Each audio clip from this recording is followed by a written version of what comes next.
जय महाराष्ट्र। गेले 2-3 दिवस सतत सागर पेपरला बायपास जो रोड आहे म्हणजे लाईव्ह केअरच्या इथनं जो रोड खाली उतरतो मिरजोळीचा, त्या संदर्भात मोठ्या प्रमाणात तिथं खड्डे पडलेले आहेत आणि या खड्ड्याची बातमी सतत पेपरला येत होती। परंतु तात्पुरतं राष्ट्रीय महामार्ग मळंपट्टी करण्यासाठी ते खड्डे बुजवले जात होते। पुन्हा ते 4 दिवसानंतर खड्डे पुन्हा बाहेर येत होते। अनेक वेळा तिथे अपघात घडत होते। अशा वेळेला आमच्या शिवसेनेचे सर्व पदाधिकारी, मग तिथले आमचे संपर्क प्रमुख असतील, नालावडे साहेब असतील, विभाग प्रमुख आमचे नितीन निकम, आमचा साहिल शिर्के, आपले उपविभाग प्रमुख फयाज शिरोळकर, गोट्या मोरे, या सगळ्यांनी काल आम्ही मिळून, आमचे शहर प्रमुख पार्थ जागुष्टे, आम्ही सगळ्यांनी मिळून काल राष्ट्रीय महामार्गामध्ये धडक दिली।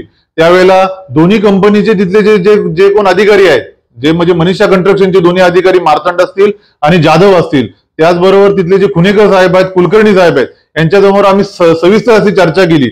अनेक वेळेला खड्डे पडत आहेत। पावसाळ्याच्या अगोदर ही सदर कंपनीने गटाराचा विषय असेल किंवा खड्ड्यांचा विषय का मार्गी लावला नाही, हा प्रथमतः आम्ही त्यांना जाब विचारला। त्यानंतर त्यांनी आम्हाला थातुरमातुर उत्तर देण्याचा प्रयत्न केला। त्यावेळेला आमचे सर्व शिवसैनिकांचा रुद्र अवतार त्यांनी कंपनीच्या अधिकाऱ्यांनी देखील आणि राष्ट्रीय महामार्गाच्या अधिकाऱ्यांनी देखील पाहिला।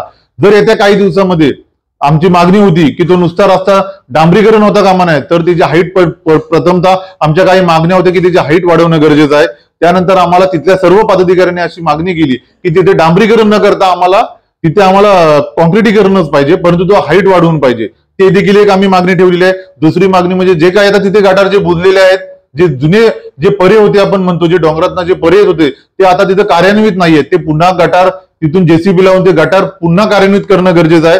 त्यानंतर ज्या ठिकाणी नाले टाकणे गरजेचं आहे, ज्या ठिकाणी नाले टाकणं गरजेचं आहे, ते देखील लवकरात लवकर होणं गरजेचं आहे। आणि जर हे काय झाले नाही तर आम्ही शिवसेना स्टाईलने अधिकारी असतील किंवा त्या कंपनीचे सर्व अधिकारी असतील यांना डांबून ठेवणार। वेळ प्रसंगी आम्ही तिथे तीव्र आंदोलन करू आणि या ऑफिसवर देखील आम्ही घुसायला कमी करणार नाही। याची दखल घेत थेट जे उपअभियंते आहेत कुलकर्णी साहेब यांच्याजवळ आमची चर्चा झाली। त्यांनी संध्याकाळीच तिथे चांगल्या प्रकारे खड्डे बुजवून देतो आम्ही, आणि येत्या पाऊस थोडा कमी झाल्यानंतर आपले जे काही मागण्या आहेत त्या लवकरात लवकर आम्ही मागण्या पूर्ण करून देतो। त्यावर एक आम्हाला थोडासा एक असा विषय सांगितला आला की राष्ट्रीय महामार्गवाले असे म्हणतात की तो पीडब्ल्यू कडे आहे आणि पीडब्ल्यूडी वाले म्हणतात की तो राष्ट्रीय महामार्गाकडे आहे। अशा वेळेला देखील आम्ही येत्या 1-2 दिवसामध्ये शिवसेनेचे नेते, तिथले विद्यमान आमदार आमचे सन्मान्य भास्कर शेठ जाधव यांचे आम्ही सर्व पदाधिकारी भेट घेऊन या सर्व अधिकाऱ्यांची एक बैठक लावून तो विषय काय तो निश्चितच पहिलं क्लिअर करण्यासाठी आम्ही सन्मान्य शेठची मदत देखील घेणार आहोत। त्यानंतर आमच्या खेडीचा देखील विषय आम्ही तिथे मांडला। आज देखील ही कंपनी जी आहे मनीषा कंस्ट्रक्शन, ही प्रचंड मस्तावलेली कंपनी आहे।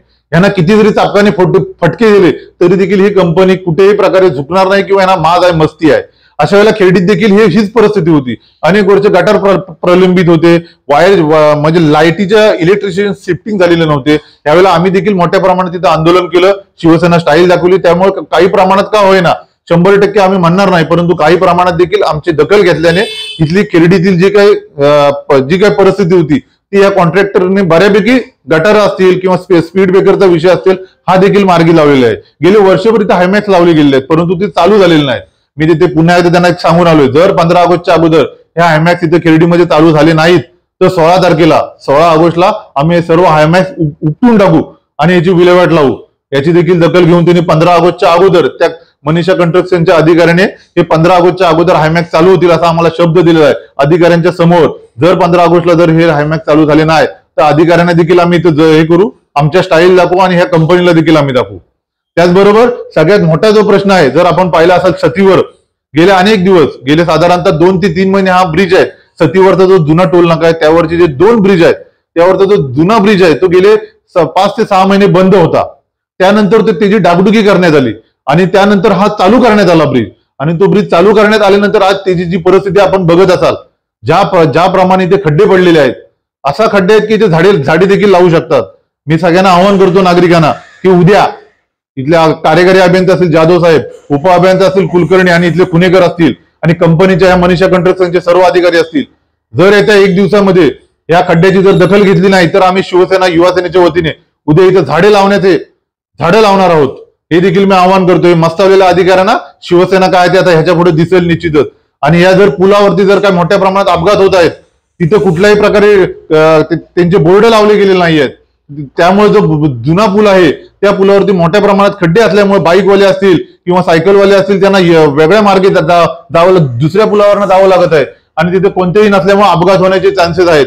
मी या सर्व अधिकारी आणि कंपनीला आवाहन करतो, उद्या आम्ही यावरती झाडे लावणार आहोत. जर याची दखल घेतली नाही तर याचे गंभीर परिणाम इथल्या अधिकाऱ्यांना आणि इथल्या कंपनीला भोगावे लागतील, एवढं मी निश्चित सांगतो.